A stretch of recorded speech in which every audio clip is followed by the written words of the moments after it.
എൻ്റെ ഒരു കൂട്ടുകാരൻ തെണ്ടി പറഞ്ഞിട്ട് ഞാനൊരു ഹോട്ടലിൽ കയറി. അവൻ്റെ അടുത്ത് ശത്രുത വല്ലതും ഉണ്ടെന്ന് എനിക്ക് അറിഞ്ഞൂടെ. കാരണം ഇത് സ്ഥലം കളിയിക്കാവില്ലാണേ.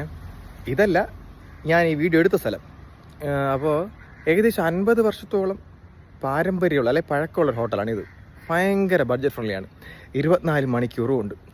പക്ഷേ എന്ത് കണ്ടിട്ടാണ് ഇവിടെ ആള് കയറുന്നത് എനിക്കിപ്പോഴും മനസ്സിലാവത്തില്ല. അതായത് ഇതൊരു നെഗറ്റീവൊന്നുമല്ല, ഒരു ഫണ്ണായിട്ട് നിങ്ങൾ എടുത്താൽ മതി. വളരെ നെഗറ്റീവ് വഴി ആക്കും, സ്വാഭാവികം.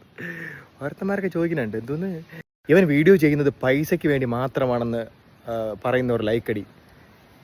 എൻ്റെ പൊന്നപ്പി എനിക്ക് 100 രൂപ പോലും കിട്ടിയിട്ടില്ല എന്നുള്ള സത്യം. ആരെങ്കിലുമൊക്കെ കനിഞ്ഞ് പൈസ വാങ്ങിക്കാതിരുന്നാൽ സന്തോഷം എന്നല്ലാതെ എനിക്കങ്ങനെ പേയ്മെൻറ്റ് എല്ലാം 100 ഇട്ടിട്ട് എനിക്ക് എല്ലാം കൂടെ ആകിയിട്ടുള്ള 1000 രൂപയാണ്. അപ്പോൾ ഞാൻ പറഞ്ഞു വന്നത് ഹോട്ടലിനെ കുറിച്ചാണ്. അപ്പോൾ നിങ്ങൾക്ക് അതിനെ കുറച്ച് ദൃശ്യങ്ങൾ കാണണ്ടേ? കണ്ടിട്ടോ. ഞാൻ ഓർഡർ ചെയ്തത് ഇടിയപ്പം, പൊറോട്ട, മട്ടൻ കറി, ബീഫ് റോസ്റ്റുമാണ്. ഞാൻ ഫുഡ് മോശമെന്ന് പറയുന്നില്ല, എന്നാലും വെരി ആവറേജ് ഫുഡാണ്. സത്യം പറഞ്ഞാൽ ഈ ഹോട്ടലിൻ്റെ വീഡിയോ ഇട്ടുണ്ടെന്ന് വിചാരിച്ചാണ്. പക്ഷേ ഇപ്പം ഞാനിതിനാ നിർബന്ധനായി. സ്പെസിഫൈഡ് ആയിട്ട് റീസണൊന്നും ഞാൻ പറയുന്നില്ല. കാരണം നമ്മൾ ഒരാളുടെ കച്ചവടത്തെ ജീവിതത്തെ ഒന്നും ബാധിക്കാൻ പാടില്ലല്ലോ. അപ്പോൾ നിങ്ങൾ പറയും അവർ പൈസ തരാത്തതുകൊണ്ടാണ് നെഗറ്റീവ് പറയുന്നത്. നിങ്ങൾ മനസ്സിലാക്കേണ്ട ഒരു കാര്യം, 90% ഹോട്ടലുകളിലും നമ്മൾ അങ്ങോട്ട് പൈസ കൊടുത്താണ് അവരെ പ്രൊമോട്ട് ചെയ്യാറുള്ളത്.